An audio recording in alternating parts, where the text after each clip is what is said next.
supermarket prices are and cost of living in general is going crazy. I read this today. Bernard Hickey was on, I think, One News this morning, TVNZ Breakfast this morning, and it was reported that the two major supermarket chains in New Zealand made last year $430 million in what they called excess profits. So profits they didn't need. So they basically made $400 million in profits, and then they made another $430 million in profits on top of that. And that's with reference, to like what the rest of the world usually does, right? Yeah. Because how can you know what is blah, blah, blah? But with reference to how to Bernard Hickey, who talks about some of the percentages that, and I guess he's talking about around the world, that it's expected that places like supermarkets can make. And this is what he said this morning. That's right. The Commerce Commission estimated what a normal supermarket group should be charging in profit, if you like. And it turns out they are twice as profitable as they should be. Their returns are about 13%. They should be closer to 6.5%. And that's $430 million a year, according to the Commerce Commission. Yeah, that we're paying, the people watching are paying. So there you go. That's pretty much the succinct answer to what we just talked about. So, there's two parts to this, and this is why I guess the Commerce Commission needs to come and maybe government needs to be involved, because you talk about a business selling widgets. If they can make 13% rather than 6%, fine, go for it. Make your 13% over 6% because I don't need to buy your widget. Yeah. However, bananas and milk, you kind of need. There's that whole survival and food thing. And that's why it feels like government could and should get involved to regulate what's going on and go, you guys are making already literally hundreds of millions of dollars profit.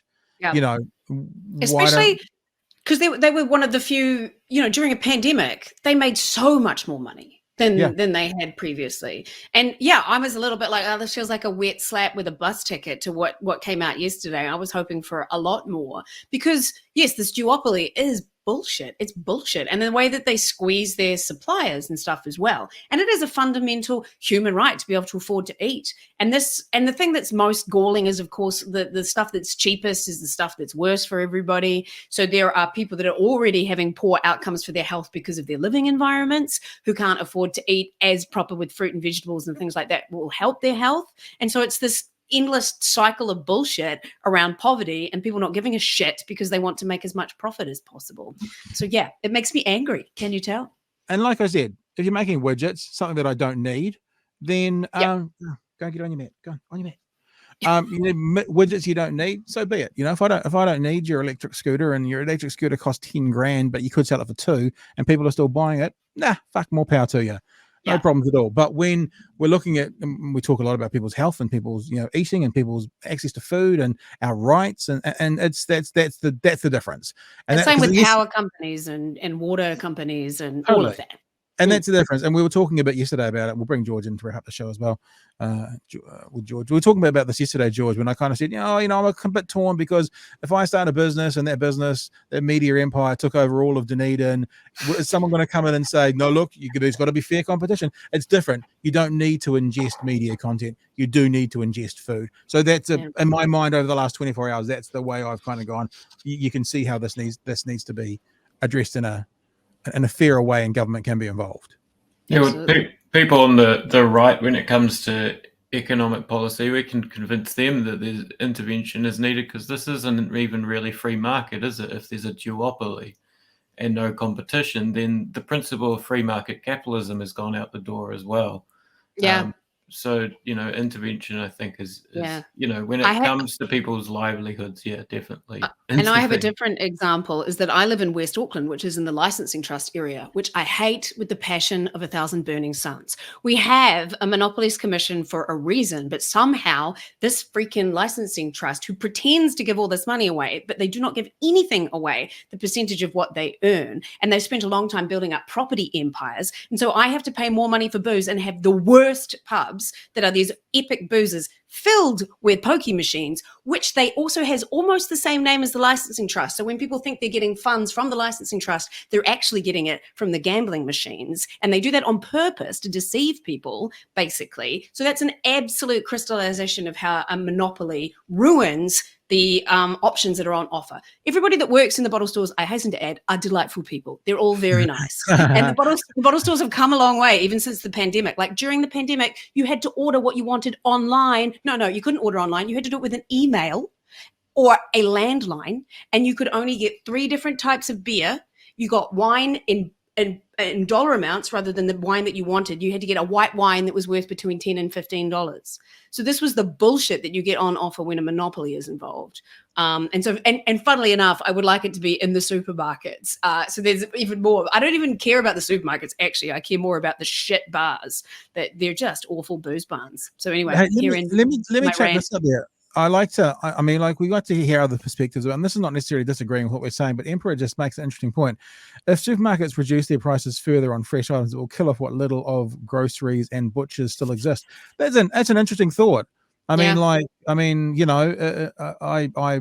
my clients here in Dunedin is a grocery store that I do work with in their marketing and advertising, and they're the sort of cheapest in Dunedin. And they're 10 to 15% cheaper than Pack and Save, which is the cheapest supermarket in Dunedin, on their groceries. If Pack and Save dropped their prices by another 10%, then maybe they wouldn't exist anymore. And so it's at least an interesting point to throw into this conversation. It absolutely is. I am somebody who loves convenience, I have to say. So that I actually have started getting the home delivery. And because I decided that it would be a better way to actually keep because when we bought a house, it was like, okay, so we need to be concise with, how much we're spending. And it's easier to do that when you're sitting there and you're not tempted to buy this cake or this thing while you're actually walking around. So I love that notion of buying everything from one place. And obviously groceries and butchers is different that way, but it's a very valid point. You should, if you're in West Auckland, you should check out Clark's Organic Butchery over in Glen. What's the name of the place? Eden? Over by Swanson. Glen Eden, over in Glen Eden, and they do home deliveries because we used to get them when we were up there, and you can get like $150 pack, might be more than that now, and it's almost a month's worth of food. If you make it work, if you're a butchery, Clark's Organic Butchery. Not sponsored the show, but lovely people. Hey, let's just also share, because the Prime Minister was asked about cost of living specifically, as opposed to supermarket prices, which obviously all goes in. And let's just have a listen to what she had to say about cost of living in 60 seconds, because this is the thing that we haven't talked about yet. We're all rightfully so up and up. That's a terrible frozen picture of the Prime Minister. Yes, it really is. I was thinking until I come back. We're all in support of Ukraine completely. But then again, we talked about it earlier. If you're paying $3 at the pump, one of the reasons you're paying $3 at the pump is because of the war in Ukraine, because we're putting sanctions on Russia. We're not taking their fuel anymore. We're taking their oil anymore, and it's going to cost us as individuals. And I wonder how much blowback the government's going to get for the price at the pump when the same people are going, but we support Ukraine. Like, what are we going to end up doing? So let's just go back to that terrible frozen image and let the Prime Minister talk for 60 seconds about the cost of living in general. We are deeply concerned about the impact, as we've already seen. Globally, we're in a place where economic recovery from COVID, supply constraints, and now the war means that we have a perfect storm that everyone is experiencing, and New Zealand is not alone in that. So we are of course, looking to the changes that are coming in on April, the increase in the family tax credit, the increase in the minimum wage, we've got the winter energy payment coming. All of those will help with easing the pressure, but we continue to think about what it is we can do to particularly support low and middle income earners during this time. And of course, it raises the obvious question. Christopher Luxon had his State of the Nation message in the weekend. One of the first things being said is tax cuts. We're obviously in a climate right now where revenue for the government, which is actually revenue for us and running our country, is needed. Offering tax cuts, where are you cutting it from? What is not being paid for now in a time where which he didn't say, right? Well, he said it was going to come from the $6 billion spending, but didn't say what part of the spending wouldn't be done. Exactly. And also the people that need it most, we're going to get the least benefit. Yeah. It's like $2 a week or something. Yeah. Right. Yeah. And I think she made it. Oh, sorry. Yeah, I think she made a good point. The thing is, I'm getting sick of everybody saying that it's like it's just happening in New Zealand. It is happening all over the world. Inflation is rampant all over the world because of all of the same global pressures that we are feeling as well. And I think I get sick of people saying we shouldn't put up the minimum wage because X, Y, Z. I'm like, fuck off. You know, the minimum wage is ridiculous in this country. It's better than Saskatchewan. In Saskatchewan, it's $11 an hour. Wow. Isn't that shit? Anyway, like, so I think things like that are good. But obviously, I think that the government could have done more around various other things around housing, etc. But thankfully, the housing market is slowing down massively, it feels like. Would appear so. George, At anything a rate of knots. Yeah, it's a shame, right? The sanctions against Russia are going to affect everyday people, not just in Russia, but here in New Zealand. With the, you know, I think of and I've been talking to lots of colleagues about this, about the 1973 OPEC oil crisis, basically when OPEC stopped giving oil to the world, and the people that suffered were everyday people, and it actually sort of sort of was a catalyst for new political movements and new sort of populist movements against, because basically the rich continue to do what they do, and it's the everyday people that are going to, suffer from these sanctions in the West.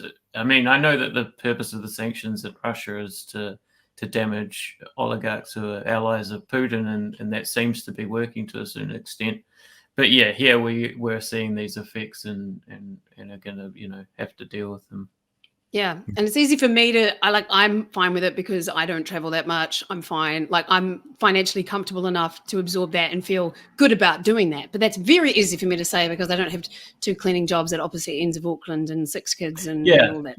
And it's not just going to be at the pump, right? It's going to be supermarket prices are going to be affected by this. I'm going to say something deeply, deeply superficial, but I am always trying to find the right shade of red hair dye because I like things that are extreme, so they keep being discontinued.